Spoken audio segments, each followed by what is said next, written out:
To bolt or not to bolt? That is the question.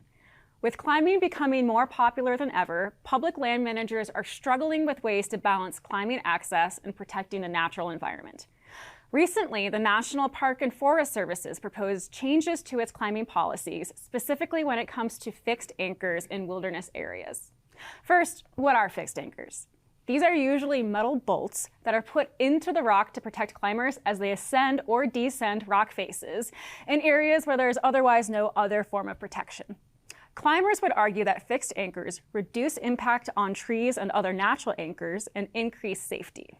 More temporary anchor solutions are often ropes or slings that are left tied around trees or rocks and stay there until they rot off, creating litter and questionably safe anchors for the next climber who comes along.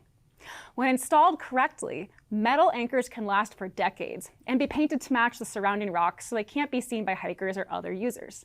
Historically, in many designated wilderness areas, fixed anchors have been allowed and not considered an installation.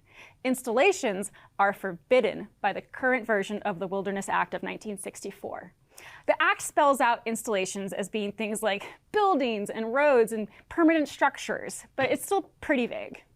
Currently, different wilderness areas can have different regulations. It's a bit of a patchwork policy. In 2013, a Park Service director's order clarified that land managers can regulate anchors, but they shouldn't be banned outright.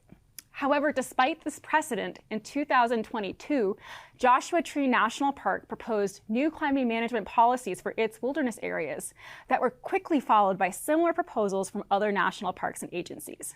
Now, new rules that are being proposed as a nationwide blanket policy would regulate fixed anchors, possibly removing existing anchors even if they predate the wilderness designation, and add so much red tape to approve new or replacement anchors that some would argue it would be effectively banning bolts. Climbers are arguing that these rules are poorly written and more of a blunt hack than a practical management plan.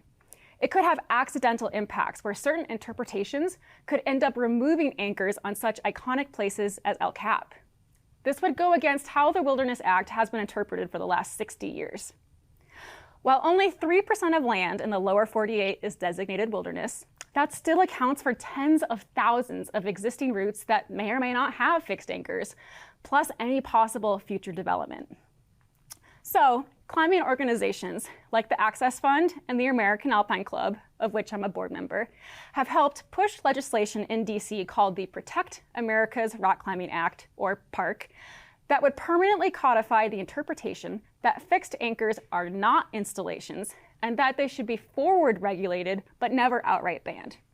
This language is also written into the American Outdoor Recreation Act. Now, this isn't all hugs and high fives. There are folks who are opposed to this bill. Some wilderness advocates are nervous about setting a precedent that the Wilderness Act can have exceptions. If anchors are considered installations, then this could open up bikers wanting to have bike access in the wilderness, or trail runners could want to host commercial races. Basically, they're afraid of a domino effect that could chip away at wilderness protections. Some also think this would actually encourage more bolting, which could in turn increase crowds and impacts on the land. I think that at first I could understand why people were against this act. It sounds pretty fair, but then I thought more about what an installation actually is when it relates to anchors. No one has come for the trail signs or the pit toilets in our wilderness areas. Climbing is an established, accepted use spelled out in the act specifically. Even if anchors are banned, climbing itself will always be allowed. Mountain biking and commercial events are not. My biggest concern with these new rules is that they could be retroactively applied to anchors that have been long established and relied upon for decades. Look, climbers get it. With this many people, the Wild West days are gone and management makes sense. But the worst case scenario, if these policies get implemented, is that it could be devastating to America's climbing. The management plan by the National Forest Service and National Park Service is open for public comment until January 15th. You can call or email your congressman too in support of or opposition to the Park and Aora Act, which are both currently working their way through Congress. We are all stakeholders in our public lands, and your involvement is critical. This stuff matters, and your voice does too. Let us know what you're telling your congressman at tos@outsideinc.com.